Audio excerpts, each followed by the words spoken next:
In 2007, underwater archaeologist Dr. Mark Hawley is on a mission in Lake Michigan's Grand Traverse Bay. He's using sonar to scan the lake bed, looking for a ship that sunk years ago but has yet to be found.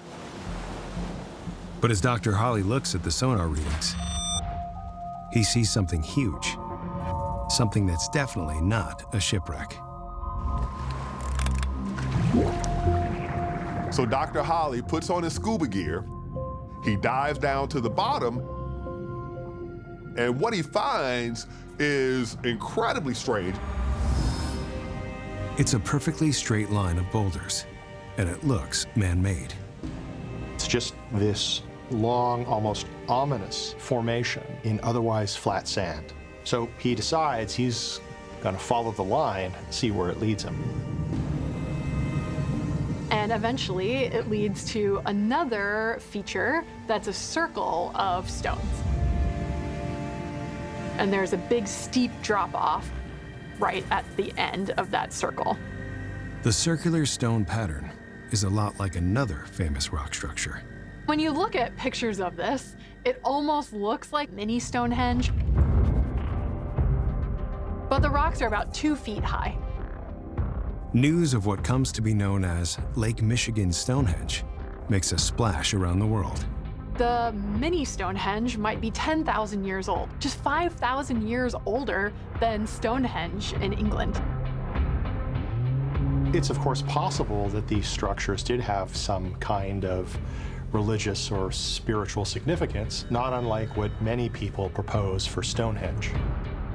Hawley, on the other hand, thinks that the media has this all wrong, because the main feature here is not the stone circles, but this mile-long line of stones. While Hawley continues to rack his brain on what this could be for, another discovery in a different Great Lake sheds new light on this mystery. In 2009, a University of Michigan anthropologist named John O'Shea publishes a paper about some of the research he's been conducting in Lake Huron. It turns out that he has discovered there similar structures to those found in Lake Michigan. O'Shea's conclusion was that these features are prehistoric hunting structures that are known as drivelines. Drivelines were rock formations created by native caribou hunters in North America thousands of years ago. Caribou have an unusual trait. They instinctively follow linear formations or structures. Caribou would be herded toward the drivelines and brought all the way to the circular formation. There, hunters would hide behind the boulders. Having a steep drop-off at the end also would help hunters to channel the animals into a certain area where then humans could hunt them really effectively. Hawley is confident that this structure is in fact a driveline, but there's still a lot to be learned from the site. Maybe there are many more of these sites out there just sitting under the water, waiting for us to discover them.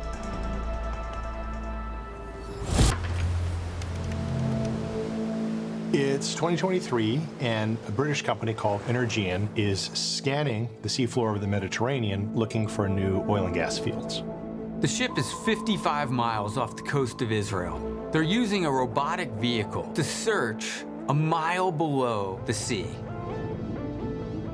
The robot sends back photos of the ocean floor, which are pretty mundane. But then suddenly, engineers spot something very strange and intriguing. They see a large mound on the seafloor that appears to be full of smaller objects. Sticking out of the mound are what look almost like urns, each a couple of feet tall. They are piled on top of each other, covered with sand. They call the Israeli Antiquities Authority to come check out what they find. Experts from the IAA look at the images and they conclude that there are hundreds of these urns, and they must have been part of the cargo from a shipwreck. As they do more analysis, it does look like there's a ship below this cargo, and it's about 40 feet long. They quickly try to find a way to recover some of the urns and find out how old they are, so maybe they could understand what the ship is and where it's from. So the IAA works with the company to send down a robotic vehicle that is skilled in handling fragile objects.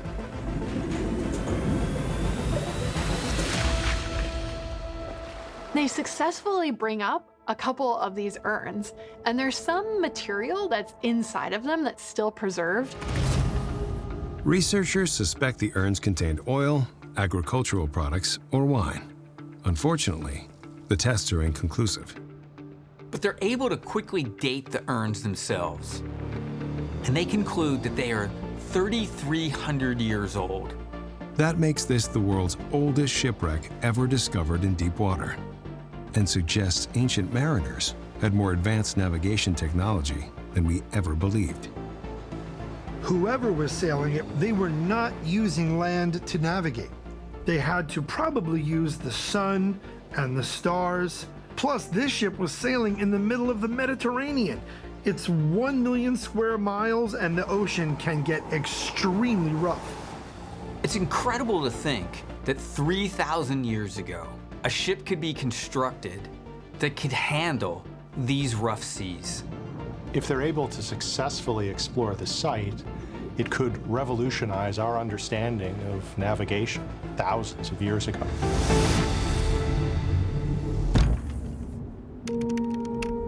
Yonaguni Island is the westernmost island of Japan.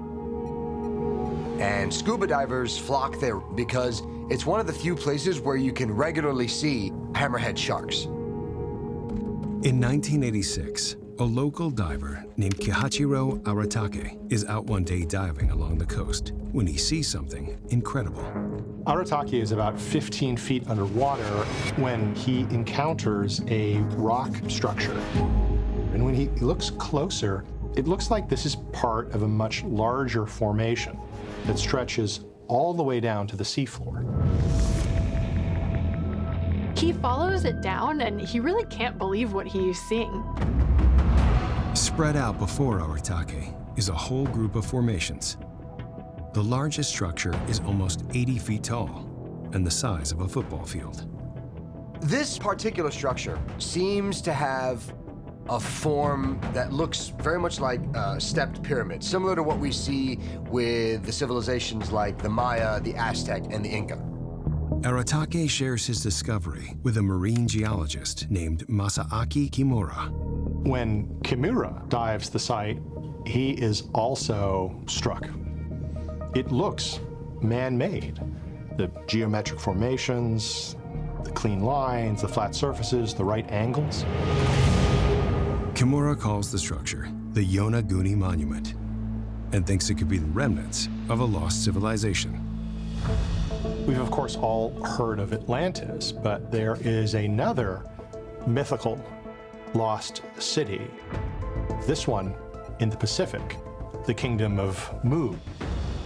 The whole city supposedly sank into the ocean following a natural disaster, but nobody knows exactly where it was.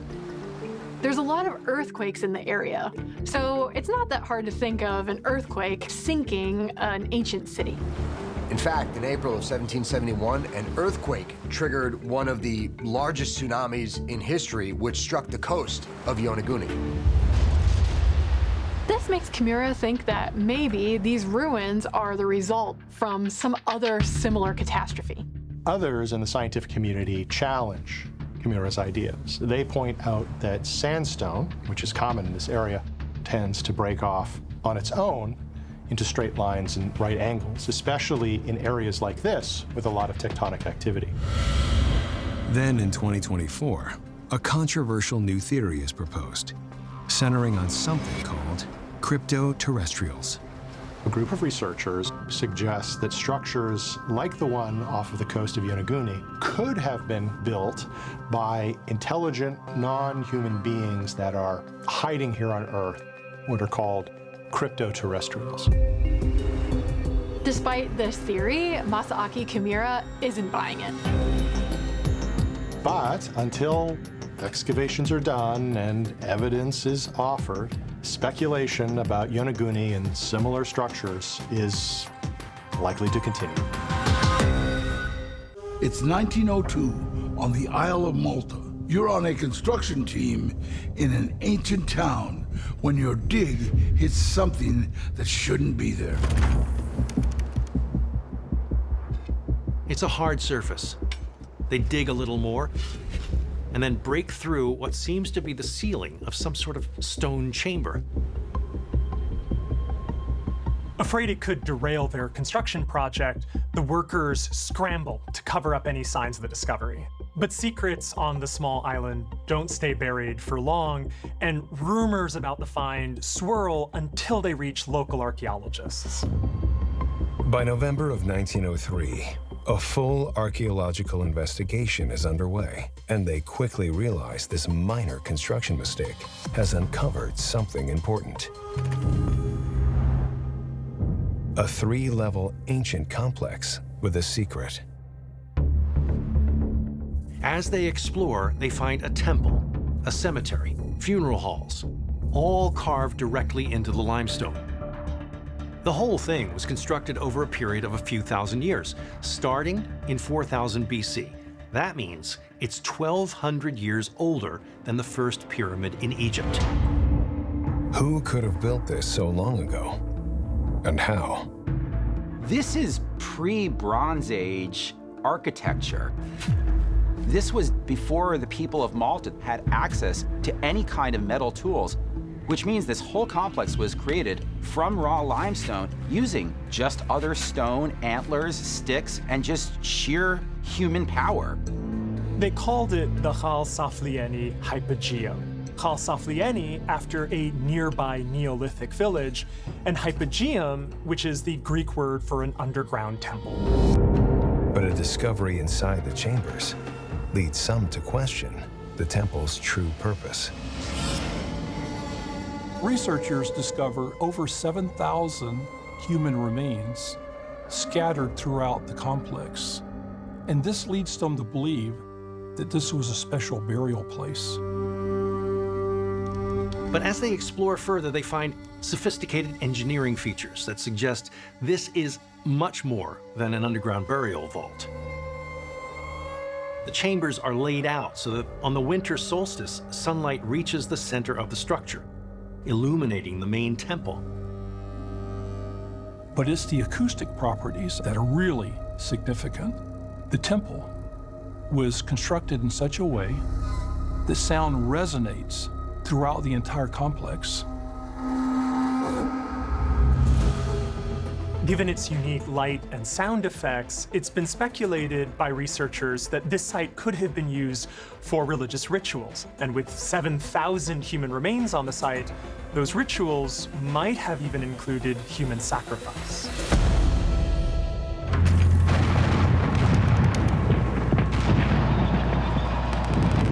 It's April 1944.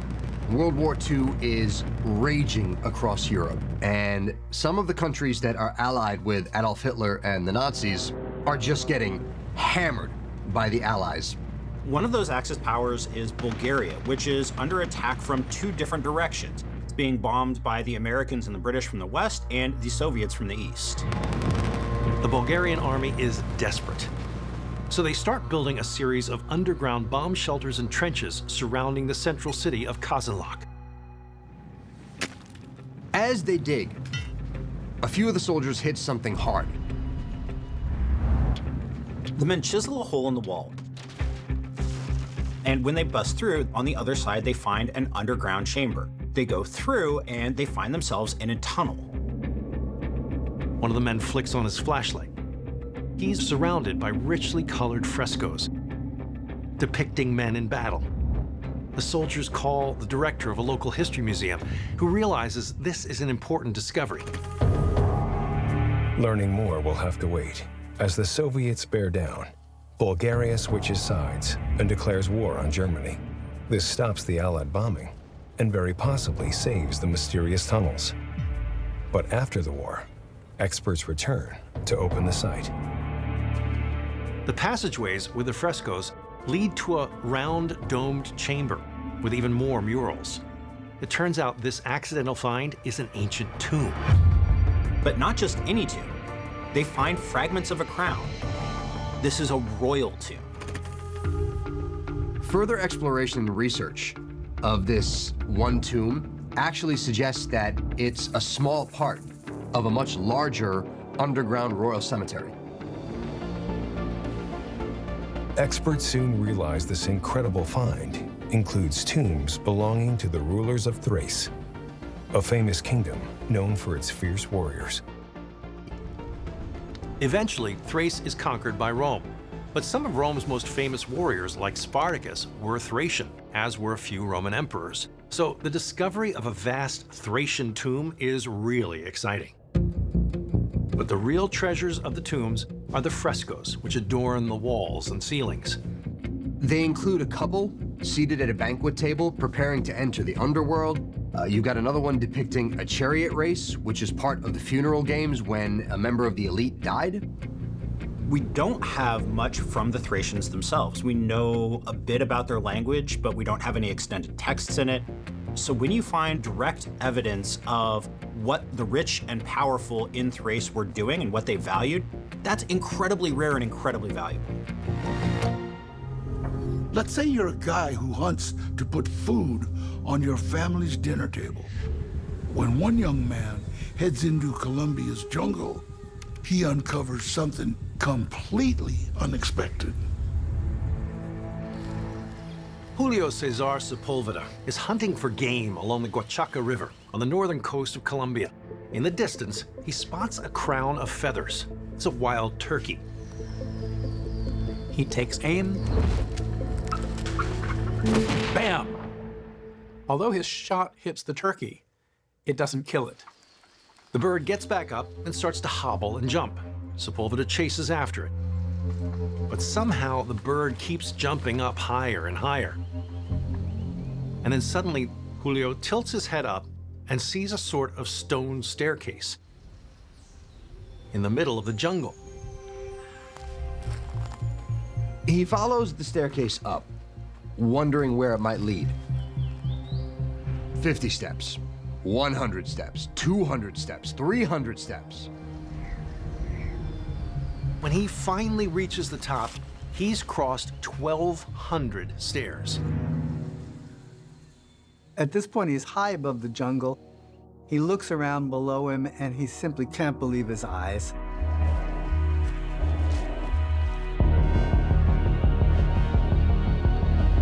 There in the middle of the jungle, he believes he just rediscovered a place he only knows from legends. And if he's right, this is the fabled Ciudad Perdida, the lost city. Local legend claims the city was built by people called the Tairona, who lived around 800 AD. And supposedly, they buried a huge collection of gold here. So of course, Julio can't wait to share the find with his family. Sepulveda leads his family back through the jungle to the site of the steps. A sweltering heat simmers as they ascend the stairs. They struggle to breathe. So they dub this place Infierno Verde, the green hell. They find the remains of an ancient cemetery. What's inside the tombs is beyond their wildest dreams. There's gold jewelry, urns, statues littering the floor. There's even solid gold sheets attached to the walls. The Sepulvedas take these objects and stuff their pockets so they can be sold on the black market. But the family's discovery doesn't stay secret for long. Ciudad Perdida is quickly overrun by competing treasure hunters. Rivalries form over who controls the turf, and inevitably, disputes between looters lead to gun battles, stabbings, and bloodshed. Tragically, in one of those fights, Julio Sepulveda is killed. It takes a year, but Colombian authorities finally gain control of the site. And it's not the first time it's seen such violence. Turns out, people have been murdering each other over this gold for centuries. Now, following this discovery, the indigenous people of the region petitioned the government to reclaim this land for themselves. After cataloging the massive treasure trove, the items are put on display in museums all around the world. and the indigenous communities are once again caretakers of the Green Hell. Let's say you're part of a team working out in the forest. You're cutting down trees on what feels like a normal day. Then you accidentally find something incredible. One of the team members, Kit Rogers, he's wading through dense foliage. The team's getting ready for a large-scale operation. Just as they're about to begin, Kit Rogers spots something on the ground that definitely is not a tree. He looks down, he sees an iron door. Curious, he pries the door open and sees a small shaft leading down.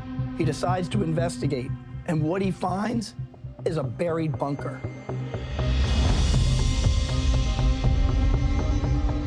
The chamber is about 23 feet long, 10 feet wide. There's some broken timber bed frames, but really nothing else survives inside the structure. At the far end, though, there's an escape hatch. He thinks he's found something special that's long been rumored to have been hidden in this area. One of the famous Churchill bunkers. The Churchill bunkers were built as part of a secret operation during some of the darkest days of World War II.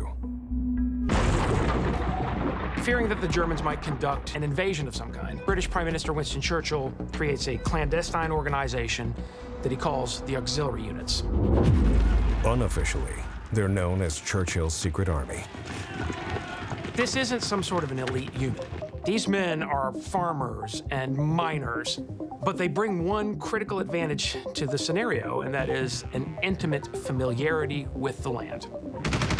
The main purpose of these units is to act as a resistance force in case the Germans do invade. This is an army designed to fight to the death as a last resort. Essentially, it's a suicide mission. To give this force a chance against an invading army, they need the element of surprise. So all across Britain, an estimated 500 of these Churchill bunkers were constructed in order to house this army. Their locations are secret, and their entrances are disguised so they can't be seen from the air. Fortunately, Churchill's last-ditch army is never called into service, and that's because of the fact that the Nazis do not invade the United Kingdom. A few years later, when World War II comes to a close, Churchill's secret army is disbanded, and the bunkers are abandoned. The locations of these bunkers have never been confirmed, and to date, just about 200 of them have been found. Investigators are sent out to examine the underground position and compare it against other known Churchill bunkers. And what they discover is it is a perfect match. This is indeed a Churchill bunker. The location of this newly discovered bunker still remains a secret to this day. But who knows? If you're out and about wandering around the English countryside, you might stumble across one of the ones that has yet to be discovered.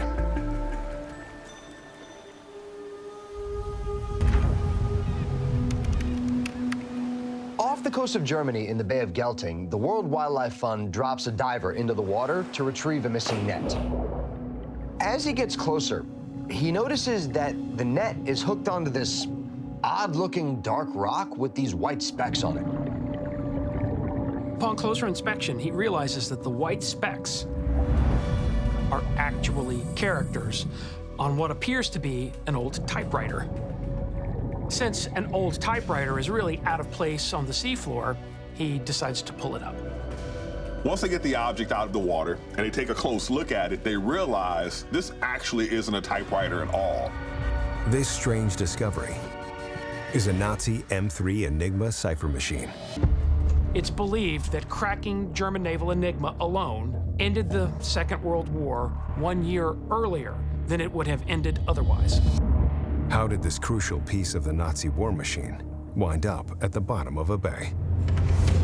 By the spring of 1945, the Allies had the upper hand against the faltering German forces. The end of the war in Europe is in sight. Shortly before the Germans surrender in May 1945, the German High Command orders Operation Regenbogen, Operation Rainbow, by which they ordered both the U-boats and surface vessels to scuttle themselves, sink themselves, deliberately, so they could not be seized by the Allies after the war. In Gelting Bay alone, around 50 U-boats are sent to the bottom, many of them carrying Enigma machines. While over 40,000 Enigmas were made during the war, less than 300 remain. So the divers' find is potentially worth serious money. Enigma machines have sold at auction from between $50,000 to $500,000. But instead of selling the machine, the divers donate it. The divers turn over the Enigma to researchers. Today, if you go to the Museum of Archaeology in Schleswig, you can see the machine on display. And it's kind of cool because it also serves as a reminder of the brain power that it took to defeat the Nazis.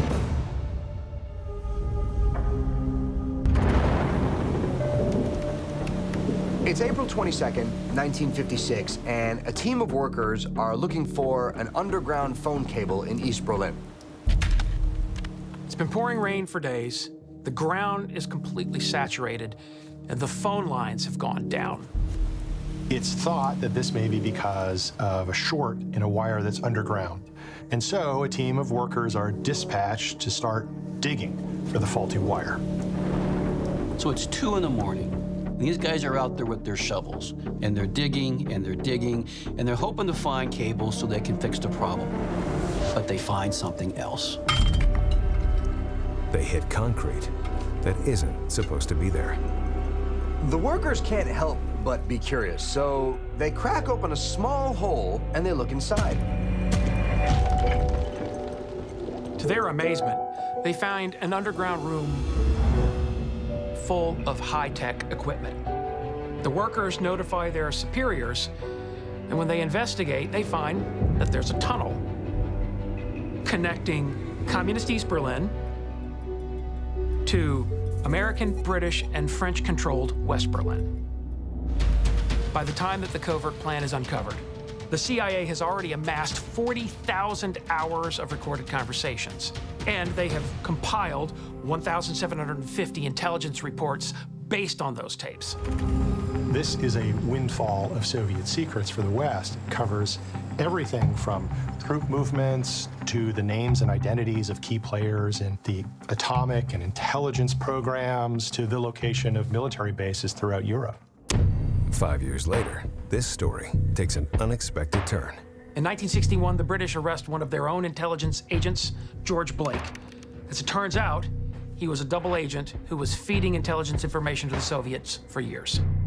While in custody, Blake confesses to having shared secrets about Operation Gold with the Soviets years before the tunnel was built. So if the Soviets knew about the tunnel, why didn't they say something sooner? The Soviets realized that if they were to expose the tunnel, they would lose their double agent Blake, because the leak would immediately be traced back to him. He's providing the Communists and the Soviet Union a treasure trove of classified and top secret information. And so if they watch what they say, they're not going to tip their hand because they know that the Americans are listening. But in 1956, the Soviets decide to use their find as leverage. Now, Khrushchev, who's the premier of the Soviet Union at this time, has plans to visit the West. And he has this information in his back pocket. And he plans to use it to make a big splash in the Western press. So the Soviets come up with this story about the bad cable to justify sending out a team to begin digging and thereby discover the secret tunnel. This cover story doesn't just preserve Blake's identity, it also gives Khrushchev exactly what he wanted, something to hold over the West's head. In other words, this accidental find is not so accidental after all. There never was any issue with the telephone wires. The Soviets sent these unsuspecting workers out knowing full well what it was that they would find. The discovery was just a cover story in this Cold War chess match that pitted the East against the West.